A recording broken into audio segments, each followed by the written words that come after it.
नमस्कार दोस्तों, यदि आपने अपनी आँखों की जांच किसी अच्छी क्लिनिक या एक अच्छे हॉस्पिटल में कराया है तो आपके विजन के साथ साथ आपकी आँखों का प्रेशर भी चेक किया जाता है। तो ये आँख का प्रेशर होता क्या है, ये हमारी आँख के लिए कितना ज़रूरी होता है, साथ ही नॉर्मल हमारी आँख का प्रेशर कितना होना चाहिए, आज हम इस वीडियो में इसी बारे में डिस्कस करेंगे। तो जो हमारी आँख होती है उसका शेप गोलाकार यानी गोल आकार का होता है, जैसा कि आप इस डमी में देख सकते हैं। तो जो हमारी आँख होती है इसको गोल बनाए रखने के लिए आँख के अंदर दो तरह का फ्लूइड भरा होता है, एक्वस ह्यूमर और विट्रियस ह्यूमर। इन दो फ्लूइड की हेल्प से हमारी आँख गोल बनी रहती है या गोल आकार की दिखती है। अब समझते हैं कि आँख अपने प्रेशर को किस तरह से मेंटेन रखती है।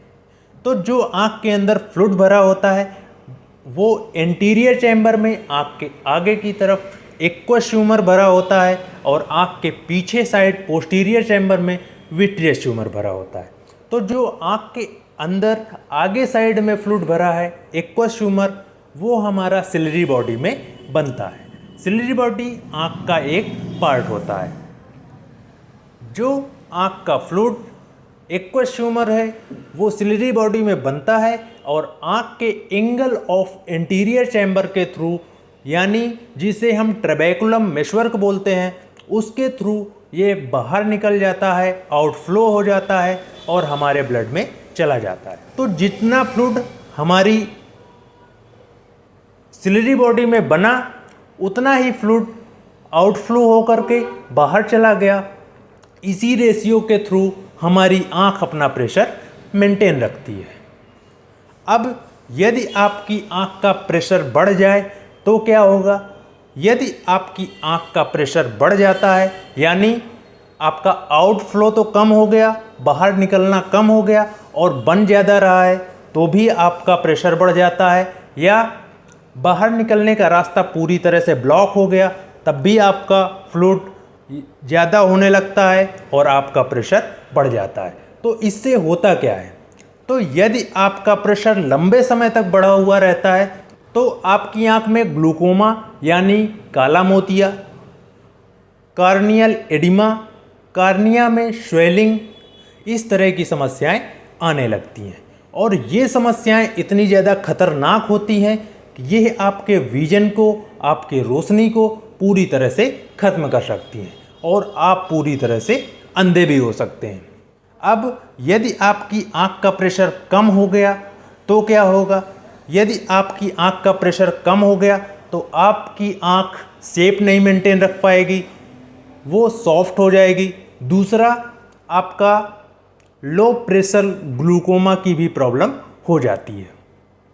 ये भी समस्याएं बहुत ज़्यादा खतरनाक होती हैं और इसमें भी आपका परमानेंट विजन लॉस हो जाता है, क्योंकि जब आपका आँख का प्रेशर लो हो गया तो आपको पूरी तरह से ब्लड और न्यूट्रिशन नहीं मिल पाता, जिसकी वजह से हमारी आँख धीरे धीरे अपनी रोशनी खोती चली जाती है और यदि एक बार रोशनी चली गई तो उसको दोबारा ला पाना बहुत ही ज़्यादा मुश्किल होता है या नामुमकिन होता है। तो आँख का प्रेशर बढ़ना या घटना दोनों ही हमारी आँख के लिए बहुत ज़्यादा हार्मफुल होता है, बहुत ही ज़्यादा नुकसानदायक है। और हमें अपनी आँख का प्रेशर हमेशा मेंटेन रखना चाहिए। साथ ही इसको डिटेक्ट कर पाना बहुत ही ज़्यादा मुश्किल होता है, क्योंकि यदि आपका प्रेशर बढ़ भी गया तो भी आपको कुछ लक्षण नहीं पता चलेंगे कि आपको ग्लूकोमा की समस्या हो रही है या आपको कॉर्नियल एडिमा की समस्या हो रही है।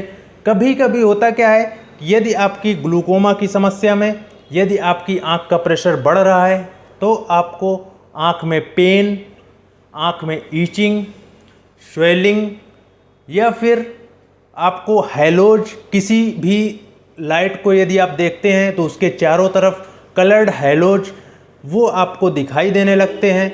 बाकी आसानी से इसको डिटेक्ट कर पाना बहुत ज़्यादा मुश्किल होता है। तो सबसे पहले आप रूटीन आई चेकअप कराइए। साल में कम से कम एक बार तो रूटीन चेकअप कराइए ही, जिससे कि आपको डिटेक्ट करने में कि आपकी आँख में कहीं ग्लूकोमा की प्रॉब्लम तो नहीं हो रही, आपका प्रेशर घट बढ़ तो नहीं रहा है।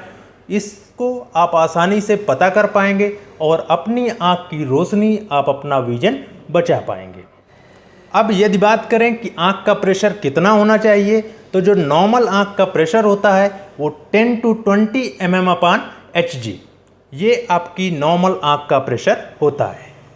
1-2 पॉइंट वेरिएट भी करता है, तो उसमें आपको कोई घबराने की ज़रूरत नहीं है। यदि बहुत ज़्यादा आपका प्रेशर वेरिएट कर रहा है तो फिर आपको उसका तुरंत ट्रीटमेंट लेना है।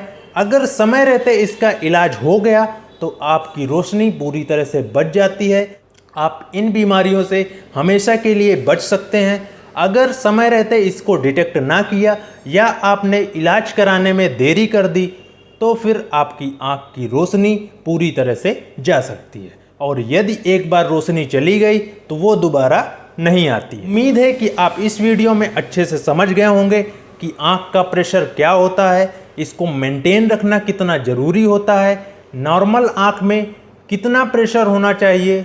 मैंने इस वीडियो में सारा कुछ बता दिया है। अगर इससे रिलेटेड आपका कोई भी क्वेश्चन है तो आप नीचे कमेंट सेक्शन में पूछ सकते हैं। Thank you, take care.